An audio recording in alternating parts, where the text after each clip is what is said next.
നവരാത്രിയുടെ രണ്ടാം ദിനം ബ്രഹ്മചാരിണി ഭാവത്തിലാണ് ദേവിയെ ആരാധിക്കുന്നത്.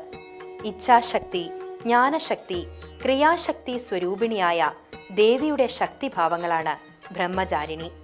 ശിവന്റെ പത്നിയായി തീരുവാൻ നാരദമുനിയുടെ നിർദ്ദേശപ്രകാരം കഠിന തപസ് അനുഷ്ഠിച്ചതിനാൽ ദേവിക്ക് ബ്രഹ്മചാരിണി എന്ന നാമം ലഭിച്ചു. പരമേശ്വരന്റെ പ്രീതിക്കായി കയ്യിൽ ജപമാലയും കമണ്ഡലവുമേന്തി തപസ്സു ചെയ്ത പാർവതി ദേവി ഒടുവിൽ ശിവപ്രീതിക്ക് അർഹയാവുകയും പാർവതിയുടെ പ്രേമം അദ്ദേഹം സ്വീകരിക്കുകയും ചെയ്തു. പാർവതിയുടെ തന്നോടുള്ള ഭക്തിയിലും പ്രേമത്തിലും തൃപ്തനായ പരമശിവൻ ദേവിക്ക് ബ്രഹ്മചാരിണി എന്ന നാമം നൽകി.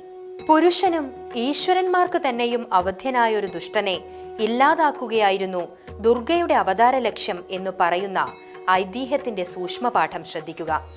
തങ്ങളെ നശിപ്പിക്കാനെത്തുന്ന ഘോര രാക്ഷസനിൽ നിന്നും രക്ഷ തേടുന്ന ദേവകൾ മഹാദേവിയെ ആരാധിച്ച് പ്രീതിപ്പെടുത്തിയാണ് രക്ഷയാകാൻ അഭ്യർത്ഥിക്കുന്നത്.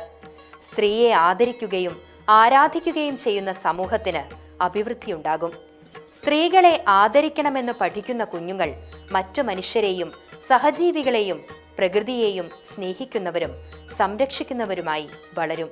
അതുതന്നെയാണ് നവരാത്രി നൽകുന്ന പാഠവും.